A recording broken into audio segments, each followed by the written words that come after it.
Bonjour Souleymane, pour commencer, question basique, comment vas-tu? Bonjour, ça va, je vais très bien. Et toi, comment tu vas? Bah moi ça va nickel. Donc comment s'est passé ton confinement durant ces derniers mois? Ouais, ça va, ça s'est bien passé. Je suis resté en famille avec mes enfants, ma femme, et voilà. Ça a été long, mais bon, il fallait le faire. C'est sûr, c'était assez long, mais bon, fallait respecter toutes ces règles pour pouvoir être déconfiné le plus rapidement possible. Le plus possible, bien sûr. Donc on va débriefer ta carrière montpelliéraine. Donc tu es arrivé au MHSC en 2007, après plusieurs saisons du côté de Monaco, de Guingamp et de Nice. Donc déjà, pour Mhm. commencer, comment tu es arrivé à Montpellier? Comment les dirigeants de Montpellier t'ont contacté? Comment ça s'est passé pour que tu arrives au MHSC? Ben, ça a commencé, c'est avec le coach Courbis que je fais un coucou de passage et qui m'avait contacté. Auparavant, il m'avait contacté à l'époque, quand j'étais à Monaco, lui, il était entraîneur à l'époque d'Ajaccio Hein. et il voulait me récupérer là-bas en prêt et malheureusement, ça s'est pas fait. Et donc, du coup, quand je suis parti à Nice, un soir, j'étais chez moi, j'ai regardé la télé et il y a mon téléphone qui sonne. Hein. Au bout de fil, c'était le coach Courbis qui qui m'appelait. C'était en privé en plus et donc du coup on a échangé. Il m'a demandé si j'étais intéressé de le rejoindre à Montpellier. Après, il m'a expliqué le projet et tout ça et j'ai trouvé le projet intéressant. Je lui ai dit, écoutez coach, il y a aucun souci. Donc ça s'est fait comme ça. D'accord. Et du coup, bon, avec Montpellier, tu as connu beaucoup de choses et de belles choses aussi avec la montée en Ligue 1 en 2009 et le titre de champion de France en 2012. Qu'est-ce que Mhm. tu retiens de ces deux superbes saisons avec Montpellier, de cette montée en 2009 en Ligue 1 et de ce titre de champion de France en 2012? Comment tu as vécu ces deux saisons-là? Oui, effectivement, ça a été vraiment des années merveilleuses. En tout cas, dans l'ensemble, moi, j'ai passé vraiment des moments formidables à Montpellier, même s'il y a eu des moments difficiles, notamment dans les deux, comment ça s'appelle, les deux, comment ça s'appelle, la montée Et le titre? et le titre, et le titre. Euh, Franchement, ça a été vraiment quelque chose d'extraordinaire parce que d'autant plus que quand j'arrivais à Montpellier, les gens, souvent, beaucoup de gens me disaient, oui, mais tu vas en Ligue 2, il y a des clubs en, en Ligue 1, tu peux te, voilà, où tu peux te relancer, tout ça. Je dis, ben, j'ai pas regretté mon choix, en tout cas, j'avais fait un choix Hein. et je remercie les dirigeants qui m'ont qui m'ont donné la confiance parce que c'était pas facile. Euh, J'étais resté longtemps sans avoir du temps de jeu, tout ça. Et le coach Courbis et les dirigeants m'ont fait confiance. Et donc voilà. Donc cette année-là, franchement, en tout cas, on a vécu des moments vraiment formidables. Et là, après l'année du titre aussi, l'année du titre, on a vu comment ça s'est passé. Il y a eu beaucoup de choses. Hein. Et donc voilà, c'était vraiment des moments formidables. J'imagine que l'année du titre, ça devait être quand même exceptionnel de finir champion de France. Justement, comment toi enfin, quelle a été selon toi la recette de cet exploit en 2012? Parce que finir leader devant le Paris Saint-Germain qui vient de se faire acheter par le Qatar, devant le LOSC qui était champion de France en titre et qui était aussi un prétendant au titre, devant Marseille, devant Lyon, quelle a été la recette de cet exploit selon toi? Mais selon moi, la recette qu'on avait, bon, l'exploit, je sais pas si, ben, déjà cette époque-là, cette saison-là, on avait un groupe vraiment formidable. Hum. Devant, derrière, au milieu, même sur le banc, franchement, C'était un groupe on aussi très était, cohérent. Il y ouais, avait des jeunes, il y avait, il y avait des joueurs d'expérience. C'était un bon mélange. merci, merci. Et franchement, on s'entendait bien, tout le monde se chambrer. Et donc voilà, pour moi, c'est ça qui faisait qui a fait notre force, qui a fait que on est allé jusqu'au bout parce que tous les gens, quand on a commencé à gagner, les gens nous disaient, tout le monde nous attendait excuse-moi du terme, hein, qu'on se casse la gueule. Et donc voilà. Après, donc, du coup, on a, nous, on a cru en nous, à notre groupe et notre solidarité surtout, et qui a fait on est allé jusqu'au bout. Et la saison qui suit le titre, tu as pu disputer la Ligue des Champions. Ça doit quand même être exceptionnel de jouer cette Coupe d'Europe. Oui, ça fait partie des compétitions qui font rêver.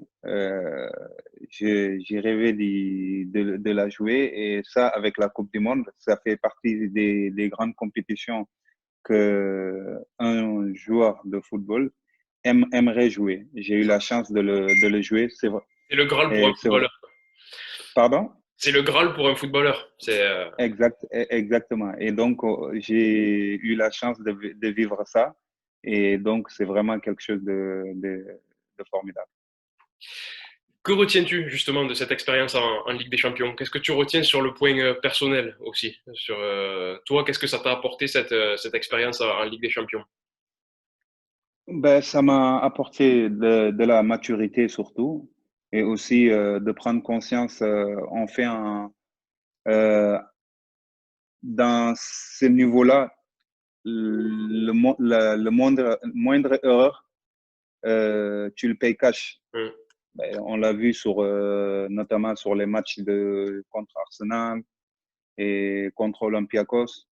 Euh, on avait des situations, on le met pas, et derrière, on se fait sanctionner. Donc, voilà, en tout cas, j'ai beaucoup appris pendant ces matchs-là, et le rythme qu'il y avait aussi. Donc, ça allait à 10 000 à l'heure. Donc, on n'avait pas de temps de repos, quoi. C'est le très très haut niveau, quoi. Exactement, exactement. Mais, exactement. On peut pas. euh, Quand on regarde, quand on est devant la télé, on n'a pas cette impression-là, mais une fois qu'on est sur le terrain, franchement, on voit vraiment la différence Hum. entre le championnat et la Ligue des Champions. Ok. Alors, durant toutes ces années Montpellier-Rennes, tu as eu la chance de connaître le président Louis Nicolin.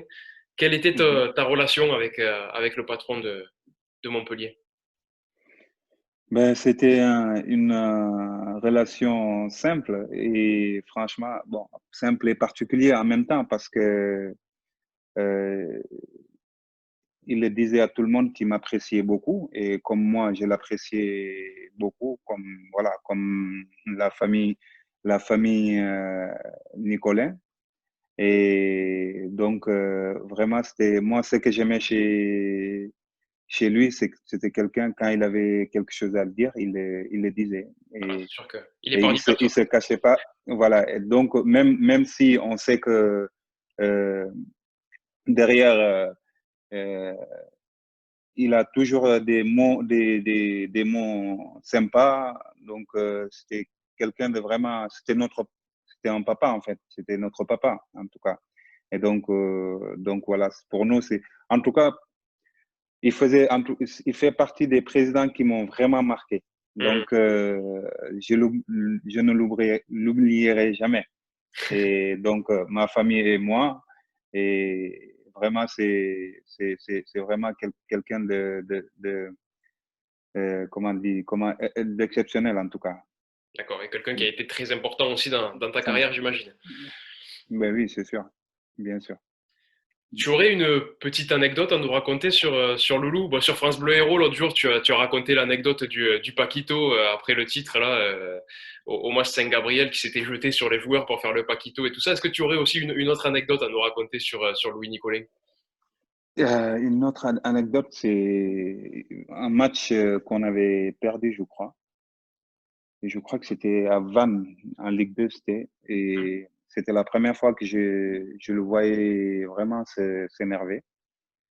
Et bon, j'entendais quand il s'énervait, il gueulait, tout ça. Et c'était la première fois que je l'entendais gueuler parce qu'on avait perdu, je crois, contre Vannes.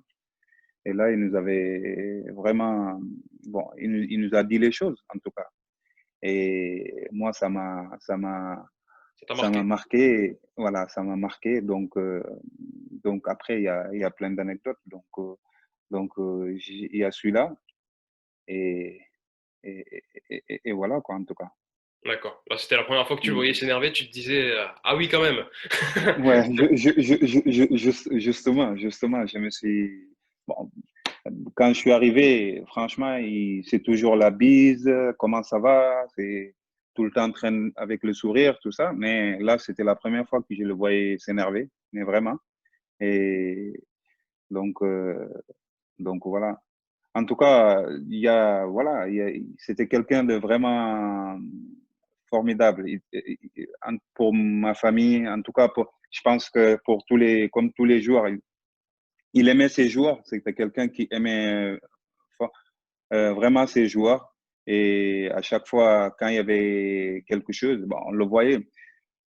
Par exemple, l'organisation des arbres de Noël, moi, c'est le premier club où, partout où je suis passé, hein, Hmm. c'est vraiment le club où euh, chaque année, il invite ta famille, ben, la famille des joueurs, tout le monde. En plus de ça, il leur donne des cadeaux. Et donc, c'est vraiment quelque chose de formidable, d'exceptionnel, en tout cas. D'accord. C'est vraiment comme on dit, hein, tout le monde le dit, c'est un club très très familial et ça se voit quand tu nous racontes tout ça, c'est la famille, quoi. C'est, Non, mais c'est sûr que c'est la famille. Et donc voilà, le club, on l'a vu à travers des anciens joueurs tous les joueurs qui sont passés au club. hmm. Et la majeure partie, tous qui travaillent dans le club, voilà, soit ils ont joué dans le club ou bien ça fait longtemps qu'ils sont là, quoi. Ouais, ouais. Et ça, C'est, c'est, c'est- c'est vraiment quelque chose. c'est ça. Tous les ans, Mm. on revoit des anciens qui reviennent, Exactement, c'est exactement. le Montpellier héros, quoi. Ouais. Alors justement, on parlait de Louis Nicolin et le 5 août 2017, c'était le premier match de l'après-Nicolin contre le Stade Mhm. Malherbe de Caen, la première journée de Ligue 1 de la saison 2017-2018.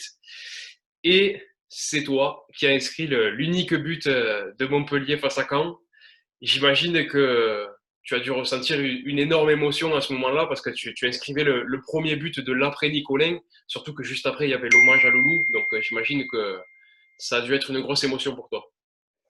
Ben, oui, ça a été une grosse émotion et franchement, je voulais marquer un but pour lui dédier et donc voilà, c'était vraiment quelque chose d'émouvant, surtout quand on a marqué, après avoir marqué, c'était quand les joueurs sont venus autour de moi et ces images-là, franchement, ça a été, moi, quand je l'ai revu après, c'était vraiment quelque chose de formidable. Et après le match aussi, l'hommage que le public a fait au président, c'était vraiment, C'est exceptionnel. en tout cas, voilà, c'était exceptionnel. C'était exceptionnel.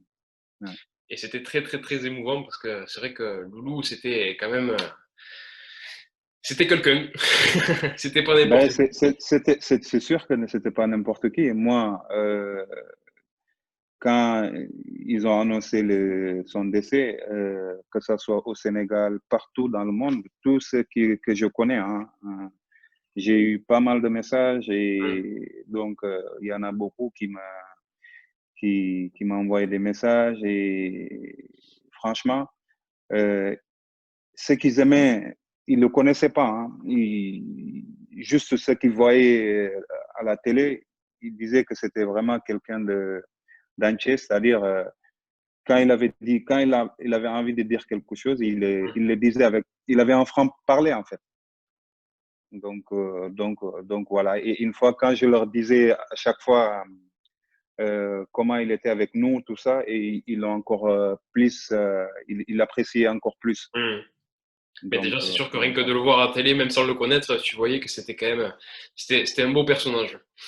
J'avais juste il y a un de nos bon, anciens, un gars qui travaille à l'AS Monaco qui apprécie énormément le président. C'est un Mhm. gars qui travaille dans la presse là-bas et qui apprécie énormément le président. Et quand le président, d'ailleurs, à chaque fois, à chaque année qu'il venait ici, il voulait prendre photo avec le Ouais, président lui. parce que, oui, il appréciait beaucoup. Et quand on a annoncé le décès, et j'ai pensé à lui. Et donc, lui, il m'avait appelé, donc on avait parlé, et donc il était vraiment triste, quoi. Donc, Mhm.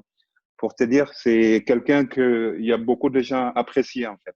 C'est ça, il était apprécié Donc, dans le monde du football en général, il était vraiment très apprécié. Malgré ses différents coups de gueule, malgré ses déclarations parfois, après, après, après, on est dans un monde, malheureusement, euh, les gens qui aiment dire ceux qui disent la vérité, on les, comment on dit, stigmatise, c'est ça? ouais. Mhm. En général, voilà. Mais c'était quelqu'un, tout le monde le sait, hein, parce il n'est pas arrivé là pour rien, parce que voilà, c'était quelqu'un d'entier et de vrai aussi. Mhm. Donc voilà. Ok. Donc, Souley, ces dernières années, je ne sais pas si tu as enfin, tu as dû en entendre parler sur les réseaux sociaux. Il y a aussi le hashtag une statue pour Souley qui a été créé sur, sur Twitter, sur Facebook et sur les réseaux sociaux. Du coup, est-ce que Mhm. tu en as déjà entendu parler, je pense? Et est-ce que ça te plaît de recevoir des mots comme ça, de ce genre-là? Déjà, franchement, oui, j'en ai entendu, hein. Je l'ai entendu avec les joueurs dans les vestiaires. Je me faisais chambrer à chaque fois, notamment Vito. Et Ah, donc voilà. lui Non, aussi, mais il pourrait y avoir la statue Souley et la statue Vito, hein. Il pourrait y avoir les deux l'une à côté de l'autre, hein. non, mais franchement, en tout cas, moi, je remercie vraiment tous les supporters de Montpellier, de Montpelliero, franchement. Et ils m'ont adopté. Voilà, ils m'ont vraiment montré que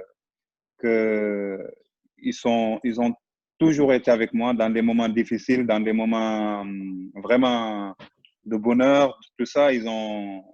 Voilà, on a vécu vraiment des bons moments. Et donc voilà. En tout cas, moi, franchement, j'ai, je sais pas comment le remercier. En tout cas, c'est quand tu rentres sur dans le stade et tu entends ton nom, on chante ton nom comme ça, c'est vraiment quelque chose de fantastique. Et donc, en tout cas, merci à eux et bravo. Et j'espère qu'ils vont continuer à supporter l'équipe et jamais lâcher, quoi, en tout Je fais partie des supporters qui ne lâcheront jamais, en tout cas, moi.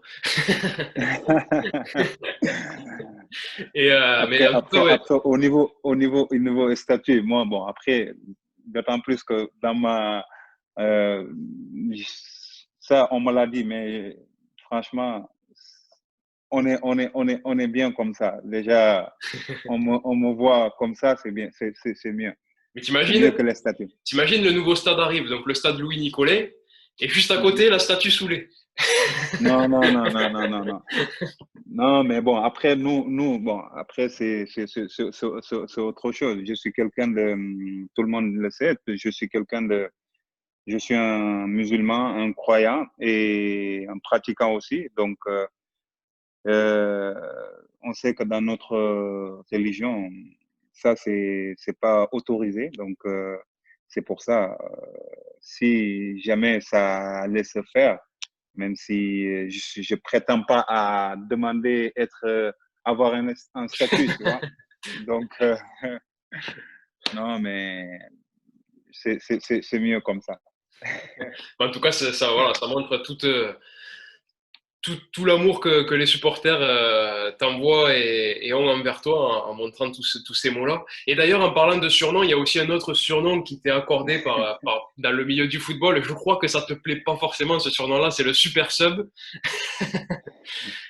Qu'est-ce que c'est pas un Tu surnom vas qui pas, te. Je crois que tu avais dit une fois dans tu, une interview que ça te plaisait pas trop ce surnom-là. ben, c'est vrai, tu vas pas quand même, toi aussi, à tu mettre quand même à m'appeler super sub. Non, moi je t'appelle pas comme ça, moi je Non, t'appelle Soulé, ça suffit. non, non, Et c'est non, vrai non, que non, non, super sub, mais oui, bon, c'est le super remplaçant, donc ça veut dire que bon, c'est que ton poste de prédilection, en gros, c'est d'être remplaçant et de rentrer pour faire marquer l'équipe. Je pense que c'est ça aussi qui doit pas trop te plaire dans ce surnom-là. Mais exactement. Non, mais après, comme j'ai dit, moi, en tout cas, dans mon esprit, en fait, durant toute ma carrière, comme c'est vraiment, si tu vois bien, il y a combien de joueurs et combien de gens qui aimeraient être à ma place. Mm. Et pour moi, c'est un privilège d'être là et faire ce que j'aime faire, ce que j'aime, voilà, ce que j'aime. Et donc, même si j'ai 5, 10 minutes, voilà, même si je préfère voilà, démarrer les matchs, souvent, comme j'ai l'habitude de le dire, ça, je l'ai répété je ne sais pas combien de fois, on veut jouer, tous les joueurs veulent jouer, mais il y a un entraîneur qui décide. Donc, il faut respecter le choix. Mais moi, mon état d'esprit, c'était quand je rentre, De tout donner. de prouver, voilà, de prouver à l'entraîneur qu'il s'est peut-être trompé. Moi, euh, j'ai ma place dans les 11 de départ. Mais on dit souvent super sub, mais je pense que si tu vois bien, je ne sais pas si tu as regardé, j'ai plus marqué en étant Titulaire. titulaire que remplaçant. Ouais, ouais, c'est vrai. C'est vrai, c'est Donc, on ne peut pas me dire super sub quand même. vrai. Bon, allez, moi je t'appelle super Soulé et pas super sub, du coup. Non, ça va, c'est cool. Donc, d'ailleurs, j'allais te le dire, hein, tu n'es pas qu'un super sub à Montpellier parce que tu es le deuxième buteur de l'histoire du club derrière Laurent Blanc et le premier Mhm. joueur en nombre de matchs devant Pascal Baïs. Ça doit être très satisfaisant de faire partie à ce point de l'histoire du club. Oui, je suis, comme je l'ai dit bon, il y a pas longtemps, franchement, pour moi, c'est une fierté de faire partir de l'histoire de Montpellier. Et voilà, en tout cas, je suis très, très, très content. Et voilà, on joue au football pour vivre des moments comme ça. Et en tout cas, je, re- je remercie en tout cas tous les personnels qui travaillent dans le club, dans ce club, parce que vraiment, j'ai passé des moments vraiment formidables. Et donc voilà. Et pour moi, c'est vraiment une fierté de faire partir de l'histoire de ce club. Alors, durant ta carrière montpelliéraine, tu as connu de nombreux joueurs. Lequel t'a le Mhm. plus marqué à Montpellier? Wow, lequel qui m'a le plus marqué? Ouais, c'est compliqué. Bon, Il doit y en avoir plusieurs, je pense. oui, mais bon, après, il y a au niveau quoi? Humain, au niveau joueur ou Au niveau co- joueur, au niveau, ouais, au niveau joueur, ouais. au niveau joueur. Bon, après, il y a pas mal je peux citer pas mal de joueurs. Donc, Oui, tu peux en je dire vais plus. dire, euh, il y a Olivier Giroud qui fait, oui, Olivier Giroud. Et il y a Younes Belhanda, qui encore, et comme les mecs comme John Utaka. Ouais. Et aussi, euh, qui je peux dire encore? Ben, il y a Vito Ah bah lui, il peut que et te marquer, Vito. non, il y a Vito et donc bon, après voilà, donc franchement Après, je peux en citer pas mal, hein, Oui, mais après pour tu le peux me dire moment. toute Mais l'équipe qui a gagné le titre en 2012 aussi. exactement, C'est ça. exactement. Non, Mm. mais franchement, c'était bon, c'était vraiment. Il y a Tino Costa, Mm. il y a Tino Costa. Vraiment, c'était vraiment des. Bon, je peux t'en citer pas mal, pas mal. Mais franchement, c'est. En tout cas, J'ai. il y a beaucoup, beaucoup de joueurs qui t'ont marqué dans cette équipe de Montpellier. Exactement, exactement, exactement. Et au niveau des entraîneurs, est-ce que tu en as un depuis que tu es à Montpellier? Donc, tu as connu Roland Courbis, tu as connu Frédéric Hans, tu as connu Michel Darzacarian, tu as connu après Ghislain Printemps, Jean-Louis Gasset, enfin, tu en as connu quelques-uns aussi. Est-ce qu'il y en a un qui t'a Mhm, marqué plus particulièrement? Après, Roland Courbis, bon, c'est celui qui t'a fait venir à Montpellier. Michel Darzacarian, c'est l'entraîneur actuel. Après, je pense qu'ils ont mhm. chacun aussi leur façon de travailler, Mais c'est surtout ça. Chacun a, a sa façon de travailler, ses méthodes de travailler. Donc voilà. Mais l'entraîneur qui m'a le plus marqué, bien sûr, ça va être Roland Courbis, parce que Courbis est à la fois, bon, c'est un entraîneur qui, comment on appelle ça, qui, euh, charismatique, non? Je sais pas comment tu veux. je sais pas si c'est charismatique, mais à la fois, il sait être dur avec nous Hmm. et à la fois, il sait nous faire rigoler. Quand il sent quand l'équipe est tendue, il sait détendre l'atmosphère, c'est en sortant des blagues, Hmm. à, voilà, à nous faire rigoler, tout ça. Et donc voilà. Après, bien sûr, il y a René Girard aussi, donc avec qui on a gagné le titre. Donc, pour que citer que ces deux-là. Donc, euh, donc, euh, donc voilà. Mais après, il y a un autre entraîneur aussi que j'aimais bien. C'était même euh, malgré comment ça s'appelle, ça s'est mal passé. C'est-à-dire, comment ça s'appelle, euh, Jean Fernandez. Fernandez, Fernandez. Ouais, Jean Fernandez. il n'est pas Donc, resté trop longtemps. voilà, c'est dommage que ça n'a pas marché, mais je trouvais que c'était un bon entraîneur. Donc après, malheureusement, ça n'a pas marché. Mais voilà, en tout cas, ces deux-là m'ont particulièrement marqué. D'accord. Donc, durant aussi ces 13 années montpelliéraines, comme on l'a dit tout à l'heure, malgré que tu sois un super sub, tu as marqué, tu as marqué beaucoup de buts. Quel est le but qui t'a. Tu me le dis pas, mais tu insistes quand même, hein? Non, c'est pour t'embêter. Non, je comprends. Du coup, Ouais. quel est le but qui t'a le plus marqué durant toute cette carrière montpelliéraine? Quel est le but qui t'a le plus marqué à Montpellier? J'imagine que celui contre Caen, c'est un des buts qui t'a le plus marqué parce que c'était un hommage à Ouais, exactement, exactement. J'allais dire ça. Donc, forcément, pour choisir qu'un seul but, ça sera celui-là, parce que D'accord. c'était vraiment quelque chose de formidable, de marquer. Surtout, nous, on voulait gagner pour rendre hommage au président. Hmm. Et donc, franchement, l'équipe avait tout donné pour gagner ce match-là. Et derrière, c'est moi qui marque. C'était vraiment. Et même quand je le regarde, la dernière fois, je le regardais avec mes enfants, j'avais des chairs de poule. Hmm. Pour te dire, c'était vraiment quelque chose de formidable. J'imagine aussi que parmi les buts qui t'ont marqué, il doit y avoir aussi celui de la saison dernière quand tu es rentré face au Paris Saint-Germain. Et là, Oh. ouais, bon, c'est pas le plus beau, hein. C'est pas le plus beau. Mais c'est quand même une Après, victoire face au Paris Saint-Germain. Tu offres la victoire à Montpellier face au grand oui, Paris Saint-Germain. c'est sûr que c'était un. Ouais, il y a, moi, je vais dire, il y a celui de Nice que j'avais marqué, mais franchement, c'était pas un beau but, hein, mais c'était un match tendu Hmm. et c'était, comment on dit, c'est un but à la Gerd Müller, tu vois. Ouais, ouais, ouais. Et il y avait un cafouillage et j'ai mis une pointue.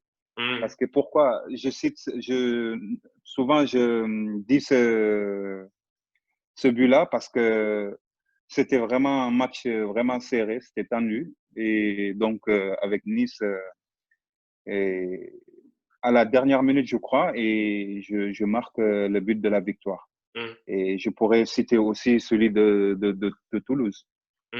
Oui, en, aussi, de- oui. en, 2000 en, 2000 en 2009. Donc, Ouais. ouais.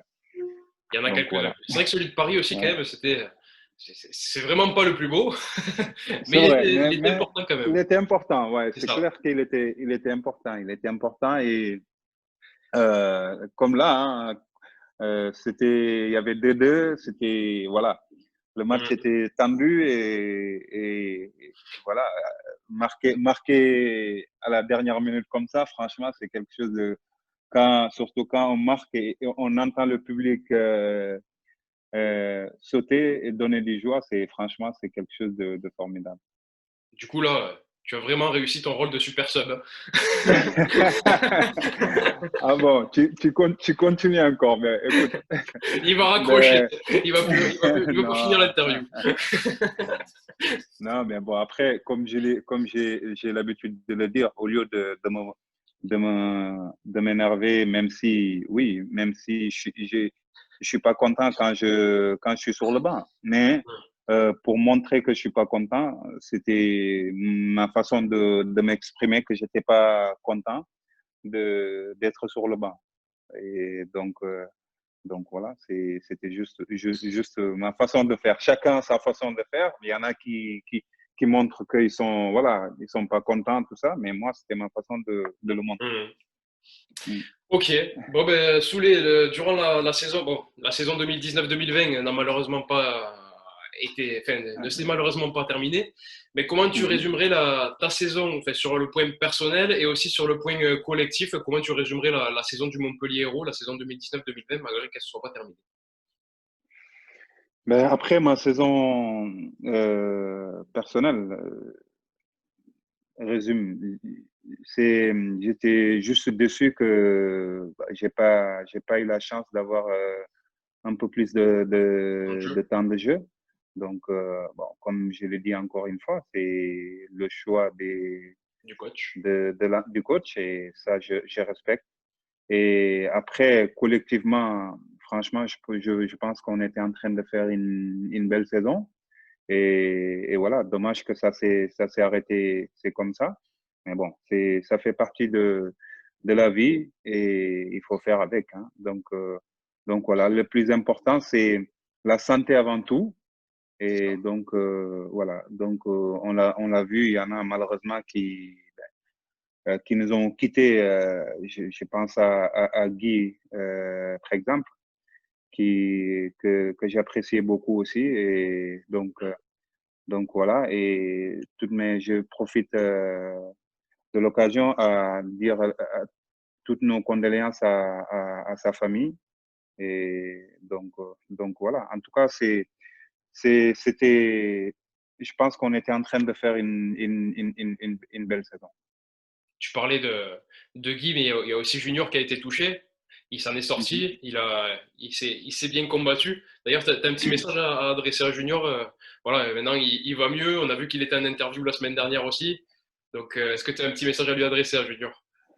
Bon, le seul message que je vais lui adresser, non, mais bon, j'ai, en tout cas, j'espère qu'il s'est bien rétabli et que et que, il va être en forme pour la reprise. Et en tout cas, on sera derrière lui et l'équipe pour les supporter. Et voilà, en tout cas, qui se prépare bien, hein, et voilà, j'espère qu'ils vont faire une belle saison. Il sera au taquet et il va nous impressionner la saison prochaine, Junior. Je le sens. J'espère en tout cas. OK. Ben, On en tout verra si cas, tu le sens bien, mais je le note, hein. voilà. J'ai dit Fabien Tu le notes et à la fin de la me saison l'avait dit. prochaine, tu me rappelles. OK, il n'y a pas de souci. Et du coup, aussi, pour résumer la saison de Montpellier, ça fait encore une saison où Montpellier finit à ça de l'Europe, de Mhm. l'Europa League. Selon toi aussi, qu'est-ce qui manque à ce groupe, qu'est-ce qui manque à cette équipe pour pouvoir enfin accrocher une place en Europa League?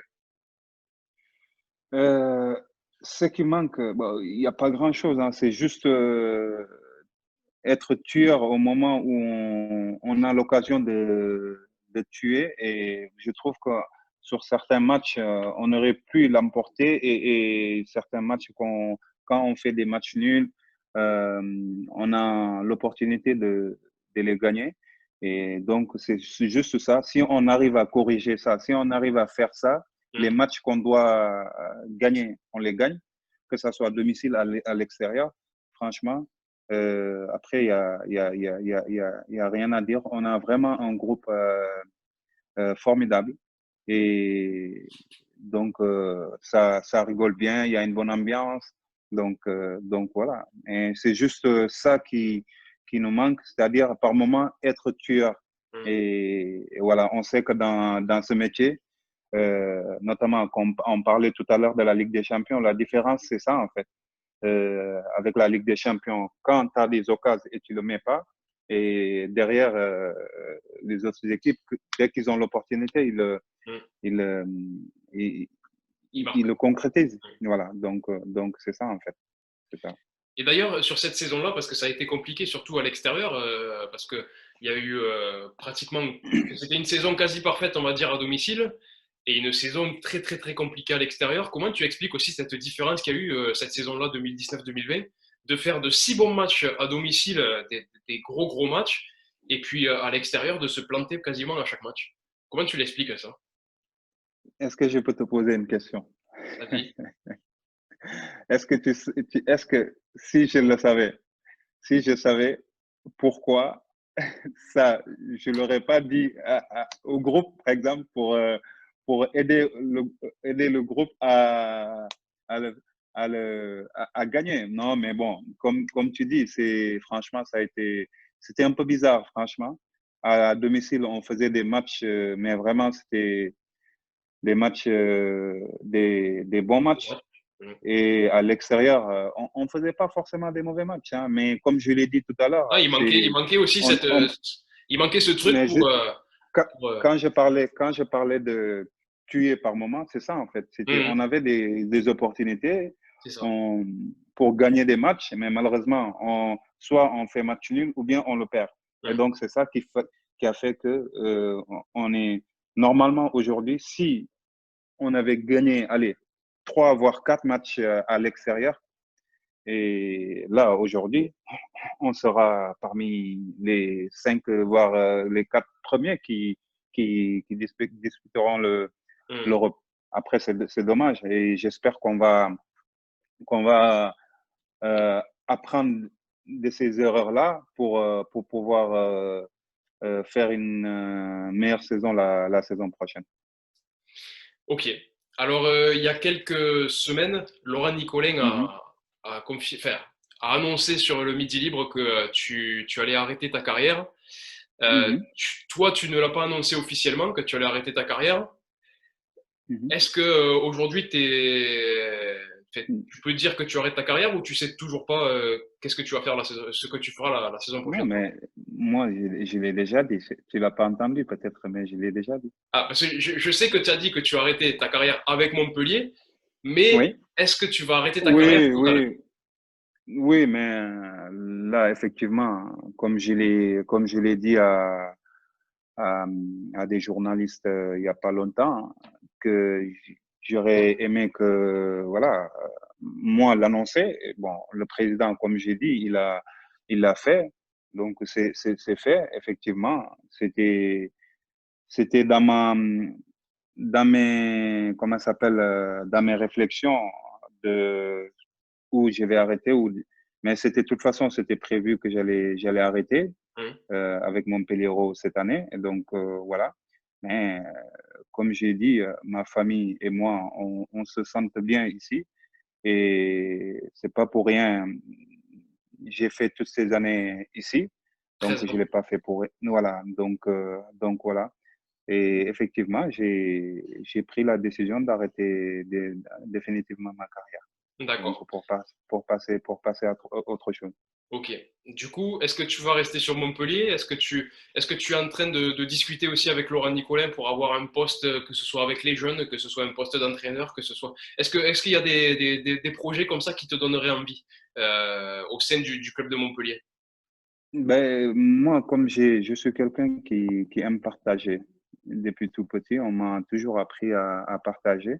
Et l'expérience que j'ai eu la chance d'avoir. Et j'aime, oui, bien sûr, j'aimerais un jour le partager avec mes jeunes frères. Mais pour le moment, comme effectivement, comme j'ai discuté avec le président m'a ouvert les portes. Donc, après, c'est juste pour moi, pour le moment, de, de choisir quel chemin je vais prendre. Pour le moment, je ne sais pas encore si c'est métier d'entraîneur ou autre chose. Donc, mais l'essentiel pour le moment, je profite de ma famille et je suis dans la réflexion voilà, de ce que je veux faire.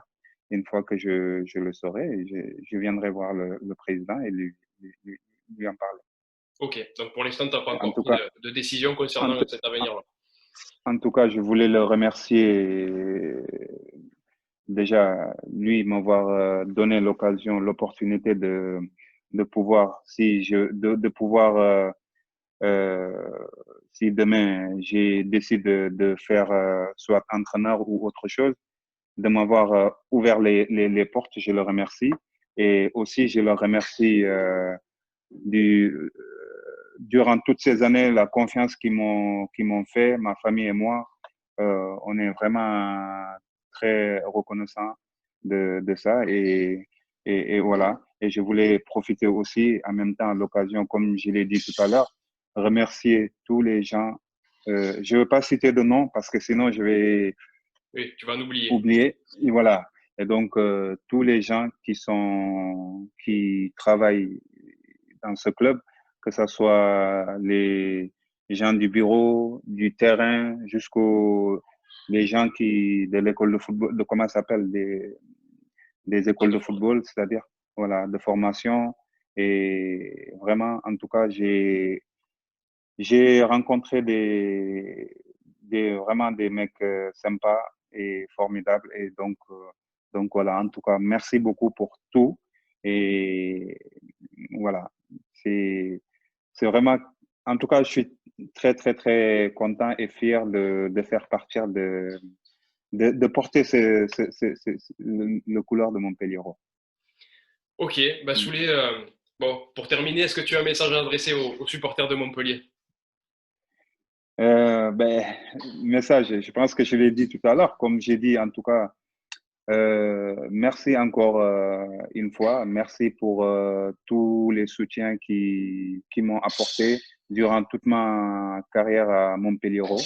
Et juste le message que je leur dis, qui continuent comme ça et qui continuent à supporter euh, l'équipe, parce que l'équipe a besoin de eux. Et donc, on le voit sans, sans supporters, c'est différent. Hmm. Donc, en tout cas, merci et continuez à supporter l'équipe. Et j'espère que l'équipe va cette année surtout va continuer à grandir en tout cas et faire une belle saison. Souley, merci beaucoup pour cette interview. Merci à toi. C'était Et merci de m'avoir donné l'occasion voilà, de remercier tous ces gens-là et aussi de m'exprimer. Vous le savez, moi, je suis pas quelqu'un hein, j'aime pas trop parler. parler, donc, Parler devant les caméras. donc voilà. Mais bon, en tout cas, c'est vraiment sympa. Bah, merci En beaucoup tout à toi cas, d'avoir répondu présent à l'invitation. mhm. Et puis bah, je te souhaite le meilleur pour la suite, du coup, que ce soit à Montpellier ou que ce soit dans d'autres domaines. J'espère que tout se passera bien pour toi. Merci, merci, Et puis, merci. Et un coucou à mon cher ami, Eric. Si, Ok. Eric, Eric, Eric. Donc, Et du coup, voilà, j'espère oui, qu'on aura l'occasion de se recroiser à Gramont aussi dans les mois à venir. Et puis voilà. oui, il y a pas de souci, j'espère en tout cas. Quand l'occasion se présentera, voilà, il y a pas de souci. Pas de souci. Merci beaucoup pour En tout cas, l'interview, Souley. merci à toi. Merci.